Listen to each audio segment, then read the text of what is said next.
The gods often mated with mortals, producing many demigod children, even including creatures like centaurs. And here, the 12 Olympians built their own cabins, where all their divine children could live safely. But the new boy, Percy, didn't know who his father was. He could only demonstrate his best skills first, to guess which god he might belong to. So, he tried archery. Should I try again? No! Next, he showed his skill at blacksmithing. Clearly, Percy didn't seem to excel at anything. Is there a Greek god of disappointment? Because of his apparent lack of talent, Percy was often bullied by others. They even forced him to the ground and tried to make him drink toilet water.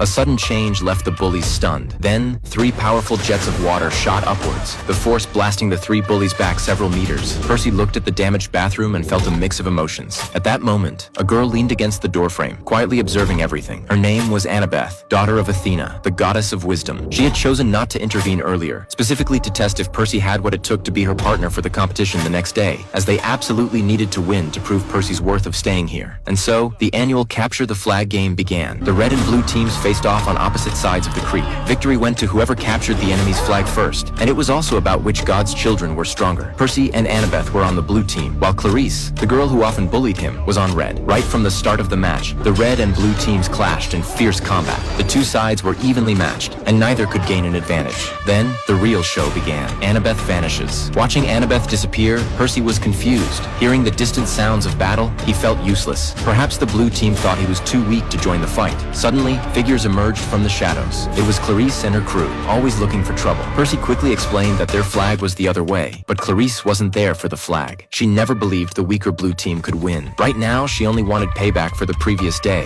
Percy frantically grabbed a sword and shield, but he couldn't even block one of Clarice's moves. The 3 quickly surrounded him. Percy was completely overpowered, especially since they fought ruthlessly, holding nothing back. Soon, Percy was forced back, all the way to the edge of the river. Yet Clarice still wasn't done with him. During the struggle, Percy accidentally snapped Clarice's spear, which made Clarice roar with anger because it was her personal weapon. But at that moment, commotion broke out behind them. Unexpectedly, Luke and others had planted the enemy's flag deep in the soil. The blue team erupted in victorious cheers. Clarice shoved Percy aside in frustration and stormed off, allowing Percy to finally breathe a sigh of relief. Then, Annabeth suddenly reappeared. It turned out she had used the clueless Percy as a distraction while she turned invisible, stole the red team's flag, and ultimately secured the win for blue. Annabeth then helped Percy to his feet, only to immediately push him into the water. Percy started to complain, not knowing this was the blue team's way of celebrating victory. However, at that moment, a strange miracle occurred. The cuts and bruises on Percy's body began to heal rapidly. Then, a glowing trident made of water formed above his head. This sight stunned everyone present.